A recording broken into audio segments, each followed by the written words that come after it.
గుంటూరు పార్లమెంట్కి అదేవిధంగా రాష్ట్ర అభివృద్ధి కోసం సొంత కంపెనీ కాదనుకుని ప్రజల కోసం 10 సంవత్సరాలు అహర్నిశలు కష్టపడిన వ్యక్తి జయదేవ్ గారు. 2014లో టికెట్ వచ్చింది, ఎంపీగా గెలిచారు. దాని తర్వాత ఆయన ఢిల్లీలో బిజీగా ఉన్నారు, నేను గల్లీ రాజకీయాలు చేస్తున్నాను. వాస్తవంగా అధికారంలో ఉన్న 5 సంవత్సరాల్లో పెద్ద ఎక్కువ కలిసింది కూడా లేదు.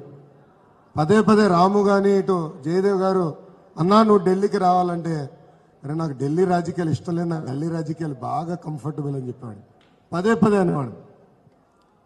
అలాంటిది 2019 ఎన్నికల ఓటు మీ దగ్గర నుంచి కనీసం వారానికి ఒక్కసారి జయదేవ్ అన్నతో మాట్లాడేవాడు.